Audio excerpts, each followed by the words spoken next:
Hello all the aspirants. आज morning वाली batch में एक स्टूडेंट ने एक डाउट पूछा और मैं ये वीडियो बनाने पर मजबूर हो गया। क्वेश्चन क्या था सर? क्वेश्चन आता है कि सर मैंने ऑर्गेनिक के और इनऑर्गेनिक के सिलेबस कवर किए हैं लेकिन फिजिकल के कुछ ही टॉपिक्स पढ़ पाए हैं। क्या मैं फर्स्ट अटेम्प्ट में जेआरएफ क्वालिफाई कर सकती हूँ?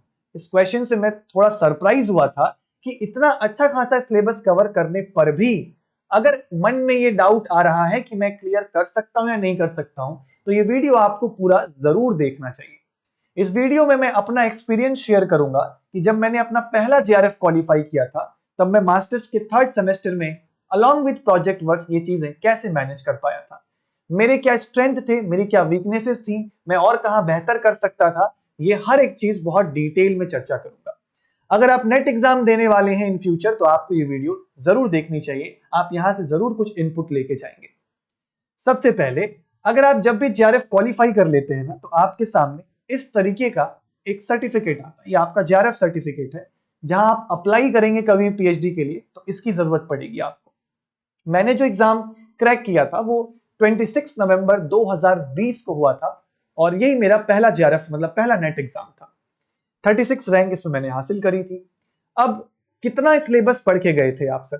हो सकता है आप यहां पे थोड़ा सरप्राइज हो जाएं, पर उस वक्त मैं भी यार मास्टर्स में था और मैं भी आपकी तरह एक स्टूडेंट था। तो आप देख सकते हो जो येलो वाले पोर्शंस हैं वो टॉपिक्स में कवर करके गया था अच्छे से विद प्रीवियस ईयर क्वेश्चंस। और जो बाकी के टॉपिक्स देख रहे हो आप, जैसे ये वाले ये टॉपिक्स में छोड़ के गया था। इनके क्वेश्चंस भी मैंने प्रैक्टिस नहीं करे थे। और ये जो स्काई ब्लू वाले जो टॉपिक्स हैं, इन टॉपिक्स का ऐसा है कि मैंने पहले मास्टर्स में पढ़े तो थे ये टॉपिक, इनके थोड़े बहुत नोट्स भी थे मेरे पास, लेकिन एग्जाम टाइम पे ना मैंने इनको रिवाइज कर पाया था, ना प्रीवियस ईयर क्वेश्चंस किए थे और ना ही फिर मॉक टेस्ट वगैरह भी इनके दिए थे। बस ये येलो वाले टॉपिक्स के क्वेश्चंस ही मैंने बहुत अच्छे से अटेम्प्ट किए थे। ठीक है, इन टॉपिक्स के मैंने कुछ क्वेश्चंस जरूर किए थे। ठीक है, तो जैसे नेम रिएक्शन का मुझे याद है, एल्डोल का एक क्वेश्चन था वो किया था, जो बहुत इजी और बेसिक थे ना। ये तो हो गया टॉपिक। आप देख सकते हो तो मैंने 16 यूनिट्स को कवर किया था अच्छे से और इसके बेसिस पे ही मैं पेपर देने गया था। और मेरा एम भी बहुत ज्यादा नहीं था। मैं आपको अपने मॉक टेस्ट के दौरान मेरे साथ क्या घटनाएं घटी थी वो भी बताता हूं। जैसे आप अगर मेरे मॉक टेस्ट का स्कोर देखेंगे ना, तो मैंने सबसे पहला मॉक टेस्ट जो सीएसआईआर की ऑफिशियल वेबसाइट पे आता है वही दिया था। उसमें 121 नंबर लाने के बाद मैं सातवें आसमान पे चला गया था कि यार अब तो पेपर डन है। मुझे बहुत कॉन्फिडेंस आ गया था। लेकिन जैसे ही मैंने दूसरा मॉक टेस्ट दिया मेरे मार्क्स काफी कम आ गए। मुझे मार्क्स अभी भी याद है, वो 78 मार्क्स थे एग्जैक्ट। तो इतने कम मार्क्स पे फिर मुझे लगा कि कुछ गड़बड़ हुआ है शायद इस बार। मैंने एक और मॉक टेस्ट दिया, वो मार्क्स कुछ 80 टू 84 इसी रेंज में रह गए। अब मुझे ये लगा कि यार कुछ तो गड़बड़ जा रहा है। फिर मैंने यूट्यूब पे और सर्च किया, मुझे लगा शायद कुछ गलती कर रहा हूं। फिर मैंने अपनी स्ट्रेटेजी चेंज करी, मैंने पार्ट सी से पार्ट बी और पार्ट ए आना चालू किया। अभी तक मैं क्या कर रहा था, पहले पार्ट ए, पार्ट बी और पार्ट सी करता था। मुझे वाकई में नॉलेज नहीं था कि मैं पेपर कैसे अटेम्प्ट करूं। मैंने ये वाली स्ट्रेटेजी भी अपनाई, लेकिन इतना समय हो चुका था क्योंकि 26 नवंबर को एग्जाम था और मैंने नवंबर से ही मॉक टेस्ट देना चालू किया था। बीच बीच में रिवीजन भी करने थे मुझे। तो लगभग मेरे पास जो एक ही मॉक टेस्ट दे पाया था उसके बाद उसमें 90 से 94 के आसपास मेरे नंबर बने। अब इतने मार्क्स होने पर भी मैं काफी डीमोटिवेटेड नहीं हुआ, लेकिन मुझे ये पता था यार चलो ठीक है, कुछ नहीं 100 नंबर क्रॉस करके आना है। मेरे दिमाग में एक ही चीज चल रही थी कि मुझे 100 मार्क्स क्रॉस कर रहे हैं ताकि जेआरएफ की कट ऑफ जो होती है वो क्लियर हो जाए मेरी। मेरे मेन एग्जाम में आते हैं 120 मार्क्स। अब इसके पीछे क्या रीजंस थे वो देखिएगा। 120 मार्क्स में जो मेजर कंट्रीब्यूशन है वो पार्ट सी का है। जैसे ही मैंने पार्ट सी में 85 मार्क्स स्कोर किया, गेम एंड हो गया। मुझे पता चल गया था कि इस बार जेआरएफ होने वाला है क्योंकि मैंने 25 क्वेश्चंस अटेम्प्ट किए थे। क्योंकि इतना सफिशिएंट सिलेबस मैंने किया था कि मैं 25 क्वेश्चन कर सकता हूं। मैंने तीनों ही सेक्शंस में टॉपिक्स को इक्वली डिस्ट्रीब्यूट किया था। इसी वजह से मैं 25 आउट ऑफ 25 क्वेश्चंस कर पाया था। अगर आप ये करेंगे कि आप सिर्फ दो ही टॉपिक्स को पूरा कवर करेंगे और कोई एक टॉपिक ब्लंटली छोड़ देंगे तो आप 25 में से 25 अटेम्प्ट ही नहीं कर पाएंगे। ये एक मेजर डिसएडवांटेज आपको फेस करना होगा। लेकिन आप कम ही टॉपिक्स करिए, लेकिन उसको तीनों टॉपिक्स में डिस्ट्रीब्यूट कर दीजिए। उससे होगा क्या कि किसी टॉपिक का इजी क्वेश्चन आ गया तो वो कर लेंगे, आपके अटेम्प्ट्स ऑटोमेटिक बढ़ जाएंगे अगर आप कम ही यूनिट्स करके उनको डिस्ट्रीब्यूट कर दें तब। यहां मुझे एक मेजर एडवांटेज मिला था।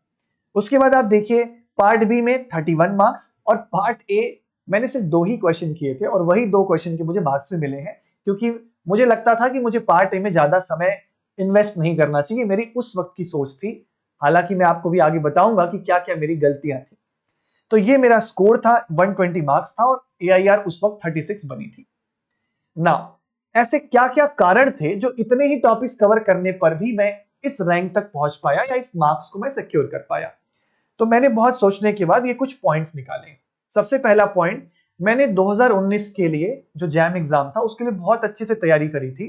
तो एक तो वहां से मेरे बेसिक्स स्ट्रांग हो गए थे, मुझे बेसिक्स के बारे में आइडिया था। फिर मैंने प्रीवियस ईयर क्वेश्चंस को स्टिक था वहां पर और प्रीवियस ईयर क्वेश्चंस के पैटर्न को समझता था। मैं 10 क्वेश्चन पिक करा मैंने प्रीवियस ईयर, तो मैंने देखता था 7 क्वेश्चंस हो गए, 6 क्वेश्चन हो गए, मतलब ठीक है, 10 के 10 होने जरूरी नहीं है। तो इस पैटर्न को बहुत फॉलो किया, प्लस कम किया लेकिन अच्छा किया। जो भी टॉपिक्स पढ़े उसे बहुत डिटेल में जाके पढ़ा, उसके प्रीवियस ईयर अच्छे से प्रैक्टिस किए, उसके शॉर्ट नोट्स बनाए और बाकी जो छोड़ा था उनका टेंशन नहीं लिया मैंने। जैसे मैंने बताया शायद बायो ऑर्गेनिक के नोट्स तो थे लेकिन मैं उनको रिवाइज ही नहीं कर पाया, तो मैं उसको सोच ही नहीं रहा था कि मैंने वो रिवाइज नहीं किया है। एक क्लियरिटी थी मेरे दिमाग के अंदर कि जो किया है उसको ही अच्छा करना है। पॉजिटिव था मैं काफी कि भाई चलो कोई बात नहीं, 90 से 94 मार्क्स ही आए हैं मॉक टेस्ट में, लेकिन मैं 100 नंबर तो क्रॉस करके आ ही जाऊंगा। फिर एक सबसे बड़ा जो एडवांटेज था कि मेरे सिर्फ पूरे पेपर में 4 ही क्वेश्चंस गलत थे। 25 क्वेश्चंस मैंने किए थे, 3 क्वेश्चंस पार्ट सी में, तो -15 हुआ, तो 85 मार्क्स। और मेरे ख्याल से एक क्वेश्चन पार्ट बी में गलत हुआ होगा, इस वजह से 31 मार्क्स। तो 4 ही क्वेश्चन गलत हुए थे। आप क्या करते हैं, आप अटेम्प्ट तो बहुत ज्यादा करते हैं लेकिन एक्यूरेसी नहीं होती है, इस वजह से भी प्रॉब्लम आती है। तो टाइम कम होने के बावजूद अगर टॉपिक्स को डिस्ट्रीब्यूट किया जाए और इन पॉइंट्स का ध्यान रखा जाए, जैसे नेगेटिव ना हो, अपने आप को पॉजिटिव रखें, जो किया उसको अच्छा करें, तब आप पॉजिटिव रिजल्ट ला सकते हैं। अब मेरी क्या गलतियां थी, क्योंकि ये तो चलो मैंने किया, मैं और कहां बेहतर कर सकता था, इससे भी आपको बहुत कुछ जानने को मिलेगा। मैंने सिर्फ फुल लेंथ मॉक टेस्ट दिया क्योंकि मेरे पास टाइम ही नहीं था, क्योंकि मेरे पास जितना टाइम बचता था कॉलेज के बाद मैं इन्हीं चीजों में अपना यूटिलाइज करता था। तो टॉपिक वाइज मॉक टेस्ट दिए ही नहीं थे मैंने। अगर आप दे सकते हैं तो ये और भी प्लस बात हो जाएगी आपके लिए। रेफरेंस किताब के क्वेश्चन, मुझे वाकई में उस वक्त पता नहीं था कि नान्स किताब में ये चैप्टर्स होते हैं, ये सच्चाई बता रहा हूं मैं। मुझे रेफरेंस किताब का आइडिया नहीं था। मैं शायद उसके और क्वेश्चंस प्रैक्टिस करता तो मैं ऑर्गेनिक के क्वेश्चंस जो छोड़ के आया था, शायद मैं उस वक्त वो क्वेश्चंस भी अटेम्प्ट करता। हालांकि इसके बाद जो मैंने JRF क्वालिफाई किए थे उसमें मैंने सिर्फ ऑर्गेनिक के दम पे ही पेपर क्वालिफाई किया, वो अलग बात है, लेकिन तब मैं शायद थोड़ा पढ़ाने वाले फेज में आ गया था। उसके बाद would have aimed for little more, थोड़ा ज्यादा मैं एम कर सकता था, शायद 120 एम करता, मैं अटेम्प्ट फिर 140 का करके आता। लेकिन चूंकि मॉक टेस्ट में नंबर कम हो गए थे तो मेरी हिम्मत ही नहीं हो रही थी कि मैं 140 का एम कर पाऊं। तो आपको अपनी सिचुएशन को एनालाइज बहुत अच्छे से करना है और वो मॉक टेस्ट से ही होगा। फिर शायद मैंने ऑर्गेनिक और पार्ट ए के और भी क्वेश्चंस प्रैक्टिस किए होते तो मेरे मार्क्स और बढ़ सकते थे, लेकिन ठीक है, उस वक्त जितना टाइम बचा उसमें मैंने उतना ही मैनेज किया। अब इस वीडियो से आपको जो पॉइंट्स अच्छे लगे हैं वो पिक करिए। आपको जो लगता है कि यहां आप गलतियां कर रहे हैं अभी अपनी तैयारी में, तो उसको आप इंप्रूव करिए। और आपको कुछ जानना हो तो आप नीचे कमेंट्स में बता सकते हैं। और अब दोबारा दिमाग में ये चीज मत लाइएगा कि फर्स्ट अटेम्प्ट में JRF क्वालिफाई नहीं किया जा सकता।